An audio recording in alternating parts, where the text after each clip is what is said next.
All right, good morning. Good morning, and welcome to our 2026 Growing Green Communities Small Grant Program Informational webinar. And we're happy today to welcome you here and to describe a little bit about this grant program as you're in the application process. You'll have an opportunity to ask questions and to find out all the information that you need.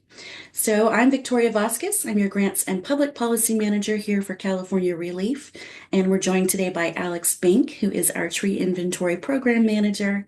We're here to answer your questions, and I'm very grateful that we're brought here today because of the courtesy of Pacific Gas and Electric, PG&E, as you all know it, who's brought us here today, along with the United States Forest Service and CAL FIRE, making this grant possible to subgrant onto you. So let's go ahead and get started. A little bit of housekeeping today. This is being recorded and made available on our website and emailed to all registrants as well.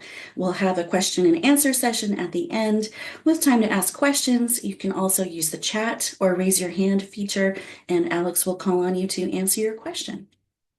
Today, we're going to talk a little bit about California ReLeaf, about the grant program itself, what we're looking for, what the dates are, how to apply, and then again, some more questions and answers.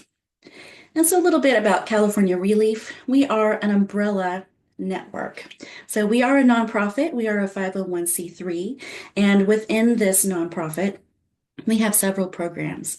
We'll talk a little bit more about our network later, but California ReLeaf has several branches of programs that they provide for the network members as well as the general public as a whole. They are education, advocacy, grants, and the network itself. And this slide is from last year. It's a little outdated, but we have our new program up and running, which is the Network Tree Inventory Program managed by Alex. And I'll hand it over to him to explain a little more a bit about it.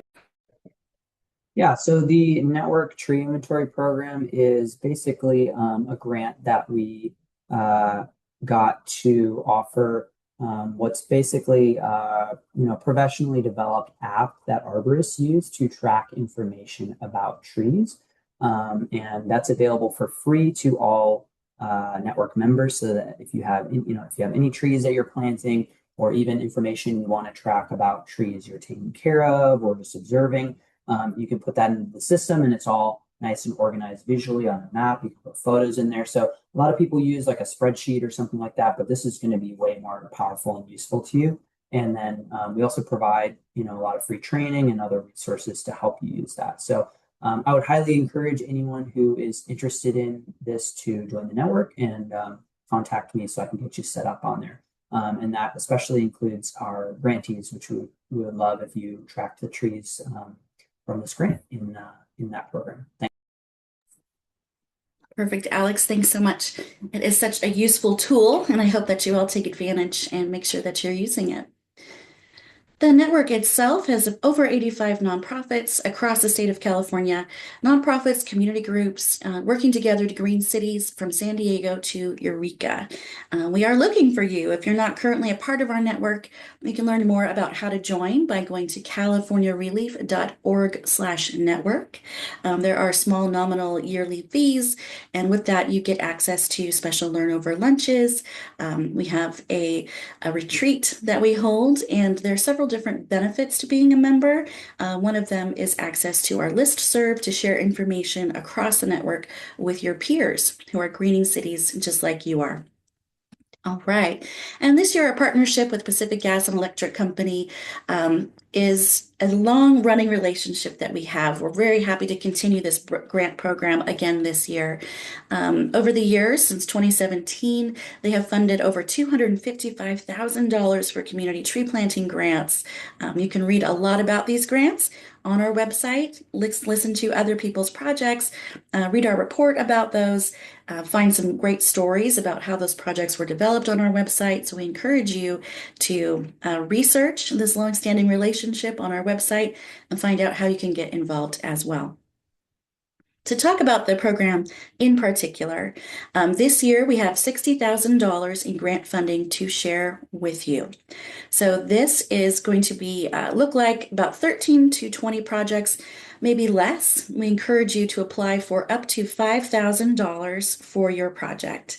It says here grants of either 2,500 or 5,000, but we encourage you to apply for up to 5,000 to really have an impactful project and make sure that your folks that are planting alongside of you or sharing education alongside of you are getting exactly what they need. These projects will be awarded in about late February, about February 20th. We'll notify folks as to who has been awarded, and your project must be completed by the end of May, which is a good time anyway to do that. And let's see, I believe our slides here, there, I don't think they're catching up with me here. There's our network. This is where you can see our network members. This is our relationship with PG&E. Thank you, Alex. And this is where we're at now, our program overview. Have our slides advanced now? Okay, great. Thanks, Alex. Okay, so your projects must be completed by May 31st. The applications are open now. They opened last Friday. They're online and live, so you're encouraged to apply as soon as possible. They are due in February on the 15th at midnight, which is a Sunday. So it gives you all of the weekend to put in all of the details that you want to share along with us. There are 5 service regions that you can apply in.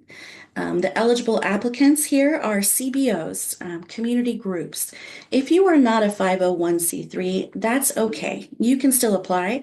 You just have to find a fiscal sponsor. And either your org or your fiscal sponsor needs to be current and in good standing with the California Attorney General's office.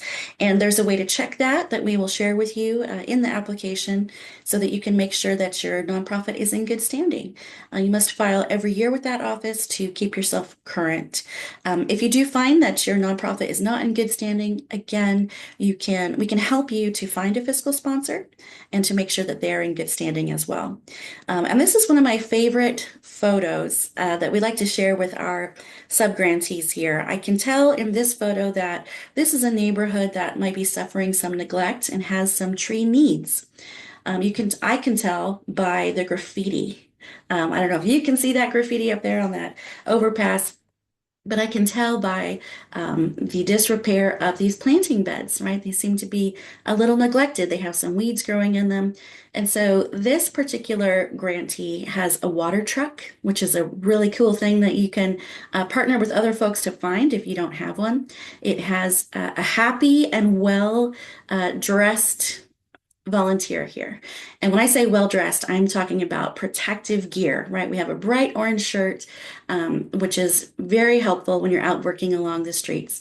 I love that this tree is properly staked and this person is putting mulcher on the base and watering in just the right place. So there's so much going right in this photo, which was a project that had multiple partners. It's a really good example. So we have lots of good technical advice for you if that's what you need, if you're new. Okay, we're hoping that you are new. This is a very small grant, and it's for folks who are just getting started with tree planting. If you want to learn about tree planting, this is it. This is the grant for you. Your project has to be in one of these 5 regions. And if you don't know which one you're in, because this map is kind of zoomed out, it is the best one that we have, then what you do is check the PG&E bill at the service area where you're planting. So if you're planting at a church, a place of worship, a school, a community center, a home, wherever you're planting, get a hold of that PG&E bill, and then you can find out, are you truly within the area? If they don't get PG&E there, then you're not within the area, and that's not going to work for you. Okay, we are going to ask you which region are you in on that application. So hopefully this map can help you make sure that you know where. The reason we ask which region you're in is that we do like to spread the wealth. We want to make sure that we are capturing applicants in all 5 regions. And as a priority, the communities that need it the most are going to be prioritized. And how we determine that here at California ReLeaf is based on, do you have a low tree canopy? Do you have a low-income community? Do you have a community that's been impacted by redlining in the past? Did you have a climate event, drought, flood, fire. There are several ways that we determine that here at California Relief, and because we are an educational network, we want to make sure you understand how to use these tools as well. And so they're here for you. The Tree Equity Score, California Schoolyard Tree Study Map, Cal EnviroScreen 4.0. We can teach you how to use these tools. We can put in the address of where you want to plant and determine, do you need trees where you're looking? Is there a need? And that need is going to be very individual to your community. We love to hear your stories and figure out how can we best plant for your community? What do they need? So again, we're looking for groups in all 5 regions. We're looking for new folks who've never done this before. It's okay if you're not tree planters. We'll teach you how to do it. And we have a great guide and a bunch of resources on our website to help you get through it. This is a planting at a school. You know, this is something that young children can do, and we do encourage all age groups to participate. Okay, planting shade trees is something I've mentioned several times here, but there are other things that you can do with these grant dollars. We want to make sure that you are using multiple partnerships, that you're engaging your whole community. We want to make sure that the trees you're planting are cared for in the long term. So if you're new to tree planting, you might not understand just what it takes to keep that tree alive. The most intensive years are between the first 3 and 5 years, as it's a very young tree, but that tree is going to need some care for the rest of its life. So what we're looking for in your application is that you've thought that through and you have a plan to care for that tree and maintain it for the entirety of its lifespan. Because of that, you're going to need to be in touch with the owner of the property to know that you have a really good relationship, that you can access those trees when it's time to water them. You can access the trees when it's time to harvest the fruit, if they're fruit or nut trees. And that if something goes wrong, like we do have one of those climate events we just spoke about, that you understand who among you is going to care for those trees and replant them. Celebrations are also welcomed as encouraged activities. If you had this grant last year or the year before, and you want to have a birthday party for your trees, maybe prune them together, replant any that haven't made it, a birthday party or a celebration is definitely encouraged. You know, the timeline of this grant coincides with California Arbor Week.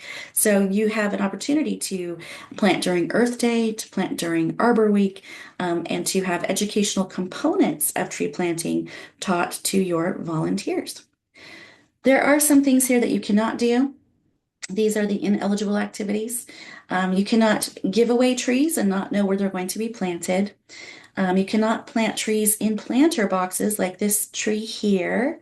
You know, if you have a well-intended plan and then something changes, which often it does, do not move to planting in planters. Just call me and I'll help you find a way to change your grant. Okay. Again, it has to be within the service area. It cannot be seedling trees. We're looking for between 5 and 15-gallon trees. We do not necessarily recommend anything larger than a 15-gallon tree. But when I say 15-gallon, if you're new to this, that would indicate the size of the pot that it's planted in and how long that tree's been in that container. Landscaping projects that increase the urban heat island effect might sound confusing if you're new to this, but what that means is we will not be approving projects that use landscaping rock or landscaping fabric, things that our trees do not need around their roots that can actually increase heat in neighborhoods. We want to make sure that we're bringing the benefits of trees that are cooling to your neighborhoods and not exacerbating the urban heat island effect. We also are not prioritizing projects that have understory plantings as opposed to tree plantings. While both are very important, this grant in particular is to plant trees. And again, as I mentioned, your community's needs are going to be very individualized.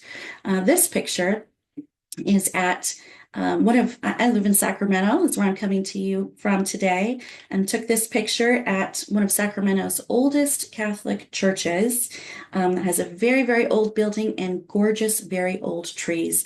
And as they get wiped out in storms, we have a community group here called United Latinos who got a grant to come in and replace those trees and to create irrigation for those trees. And as you can see here in this photo, what this neighborhood needed was tree replacement.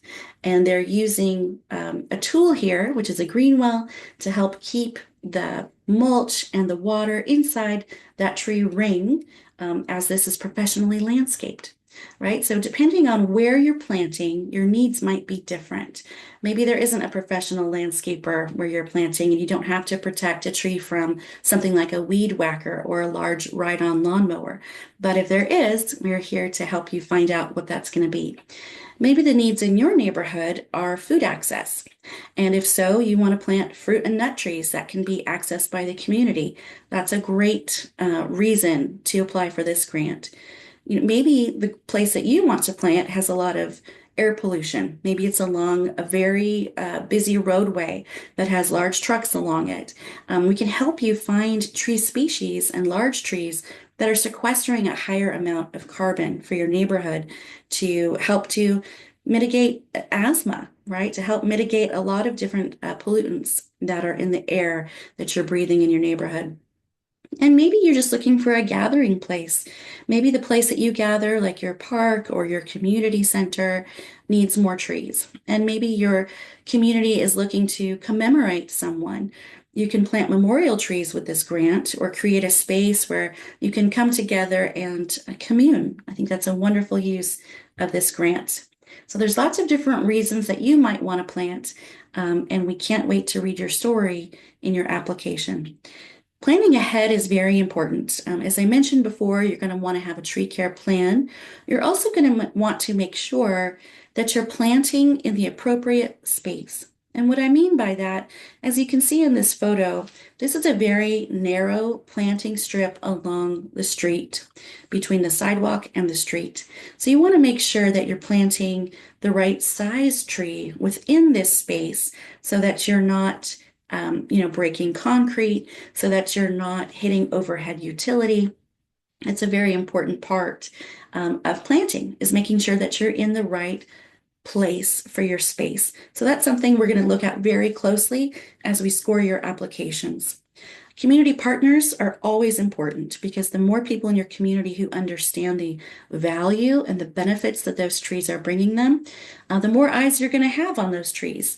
The less likely they'd be vandalized or stolen, which actually happens, if you can believe it. We want to make sure you have someone at the day of your event who's taking photos so that you can submit them with your final report and we can share your story out. We want to make sure that your social media is inviting folks to see the work that you've done and encourage others to also apply for this grant. Press and media is equally important. A lot of people satisfy this requirement of the grant by telling the local newspaper that they're going to be planting or writing their own press release and sharing it. Elected officials are a great way to share out your story and to round out volunteers. Quite often, the invited elected officials will bring the coffee and the donuts in the morning. So make sure that you're inviting them and showing them what your organization is doing for the neighborhood. Sponsors engagement and recognition is very important to us, to California ReLeaf and PG&E, to help us find others to apply for this grant as well. And sharing your story in your final report is something that I'm looking for as the person who is awarding these grants.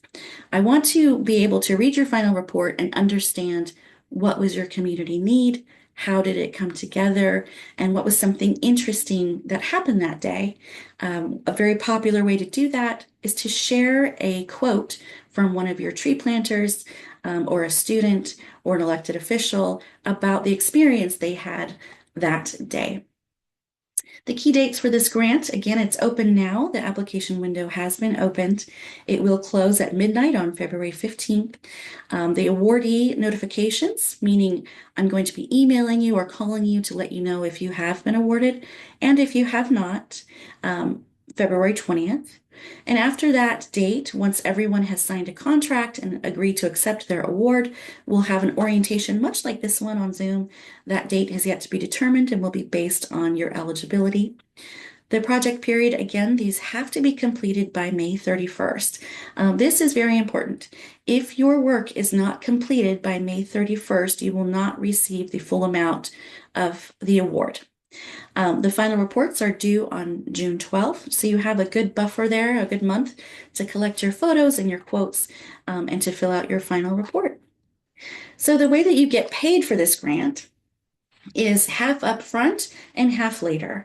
And that's because we do know that a lot of, especially all volunteer organizations or community groups that are not operating on a large yearly budget need that money to buy those trees up front. And so this is an agreement between PG&E and California ReLeaf that we will front you 50% of this grant award. And if you've applied for other tree planting grants, you know what a special deal, I guess is a good word for it, this is, because this creates accessibility. And when we have accessible grant funding, that's how we create equity. So it's easier for you to apply for this grant. It's easier for you to get paid up front for this grant. And we hope that that will create an easier way for you to complete this grant and to really enjoy the benefit that trees will bring your community. The remaining 50% of the grant will be paid upon completing your project and the approval of your final report. So if you are missing any details in that final report, I will send it back to you and tell you exactly what else I need. And I will be very clear. It's not confusing, it's very easy. And then once that is received in completion, we will send you a check for the remaining 50% of your grant. Again, if your grant is not completed on time, you will not receive the second payment of your grant payment. So plan ahead and make sure that you have a grant that you can complete on time. Again, after May 31st, it's probably in California, no matter where you are, a little too hot to plant trees anyway. This is why we use this time and the set of months of the year for you. So we have a lot of resource for you to access on your own without technical assistance meeting. So we encourage you to go to our project planning resource library on our website. The address is here. And if you get through that and you have specialized questions, I am very happy to answer them for you. You can email me at any time. This is my email address, grantadmin@californiarelief.org, and I can answer any questions that you have. This is a great example here, which is our last example in our informational webinar here today of donor recognition. So you can see on this vinyl that this group had printed out, they hung it up on a canopy, which was easy. They just had a pop-up tent that they zip tied it to, and it looks like maybe paper clip there at the top. It has their organization's logo on the bottom right. It has PG&E right in the middle, which is fantastic. It's got California ReLeaf down here in the bottom left, and it says thank you. Thank you. And that's just a wonderful example of how you can have donor recognition that you can use all the time. One way that communities do this who apply for multiple grants is to print out this vinyl without the logos, just their own logo or their own community name, and have a white space. And then every year, whomever their funder is, they can put the new logos there. And if you are awarded, we will provide you with all those logos and templates as to how to print something like this out. You can use Canva for free, and the explanation and tutorial of that is on our website as well. So I hope that you apply. I can't wait to hear about your community's individual needs. If you have applied for this grant in the past, that's okay. You can apply again. It's welcome to everyone who's ever applied or never applied, and we hope that you do so. So I want to thank you again for joining today. We're going to be turning off this recording before answering some questions. Thank you so much.